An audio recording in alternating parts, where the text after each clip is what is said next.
João era um escritor solitário. Seu apartamento, com suas paredes de tijolo aparentes e a penumbra constante, era o seu refúgio. Aquele era o lugar onde ele dava vida às suas histórias, onde a realidade se misturava com a ficção. Mas uma noite, a tranquilidade de seu mundo foi abalada por um som estridente que cortou o silêncio da madrugada, o telefone. Era um número desconhecido. João hesitou antes de atender, mas a curiosidade falou mais alto. A voz do outro lado era suave, quase hipnótica. João, sussurrou a voz, pronunciando seu nome com uma familiaridade que o arrepiou. A linha se desligou em seguida, deixando-o com uma sensação estranha de estar sendo observado. Nos dias seguintes, o telefone tocou repetidamente, sempre no meio da noite. A voz era a mesma, mas as frases eram diferentes a cada ligação, como se alguém estivesse explorando seus medos mais profundos. João começou a se sentir perseguido. A cada toque do telefone, um arrepio percorria sua espinha. A cada noite, ele tentava dormir, mas a imagem do telefone o assombrava. A sensação de estar sendo observado se intensificava a cada dia. Aquele som, antes tão inofensivo, agora era sinônimo de terror. As ligações se tornaram uma constante em sua vida. João tentava ignorá-las, desligava o telefone, mas a voz insistia, como uma entidade persistente que se alimentava de seu medo. Durante o dia, ele tentava se distrair com o trabalho, mas à noite, a ansiedade se apoderava dele.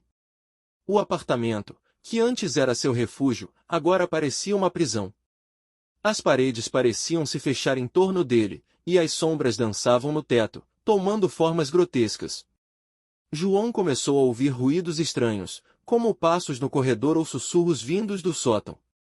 A sensação de estar sendo observado se intensificava. Ele tinha a impressão de que alguém estava sempre o vigiando, mesmo quando estava sozinho. A paranoia se instalava, corroendo sua sanidade. João começou a perder o sono.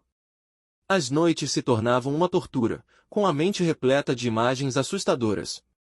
Ele tentava se acalmar, mas o medo era mais forte. A cada toque do telefone, seu coração batia acelerado, como se ele estivesse esperando por uma sentença de morte. As ligações se tornaram mais do que apenas uma perturbação. Elas eram uma janela para o passado de João, um passado que ele havia enterrado há muito tempo. A voz desconhecida começou a revelar detalhes íntimos de sua infância, segredos que ele havia esquecido ou tentado esquecer. João se lembrava de um incidente traumático, um segredo que havia guardado consigo por anos. A voz do telefone parecia conhecê-lo melhor do que ele mesmo. Ela falava sobre seus medos, suas inseguranças, como se pudesse ler seus pensamentos. A cada revelação, João se sentia mais exposto, mais vulnerável. Ele tentava lutar contra a voz, mas ela era persistente, implacável. Era como se ela estivesse se alimentando de seu medo, de sua dor. A sensação de estar sendo observado se intensificava. João tinha a impressão de que a voz estava dentro de sua própria mente, uma entidade malévola que se alimentava de seus pesadelos. João não podia mais suportar o terror que o consumia. Ele decidiu que precisava enfrentar a origem das ligações, por mais perigoso que fosse. Após dias de investigação, ele conseguiu rastrear o número até uma antiga mansão abandonada nas redondezas da cidade. A mansão era um lugar sombrio, com janelas quebradas e paredes cobertas de grafite. João hesitou antes de entrar, mas a curiosidade falou mais alto.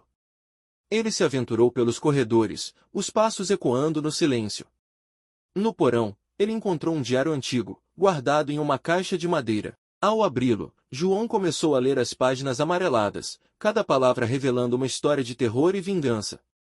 A família que havia vivido na mansão havia sido amaldiçoada, seus membros perseguidos por uma entidade malévola. João percebeu que a voz que o atormentava era de um membro daquela família, buscando vingança por um crime cometido há séculos. Ele sentiu um arrepio percorrer sua espinha, mas não recuou. Ele enfrentaria a entidade, mesmo que isso significasse arriscar sua própria vida. João enfrentou a entidade, uma batalha intensa entre o bem e o mal. A mansão tremeu com a força do confronto, os objetos voando pelos ares. No final, João conseguiu banir a entidade, libertando-se da maldição que o perseguia. Exausto, mas vitorioso, João deixou a mansão para trás. Ele voltou para sua vida, mas a experiência o marcou para sempre. A sensação de estar sendo observado nunca o abandonou completamente, como se a entidade ainda estivesse de alguma forma presente em seu mundo.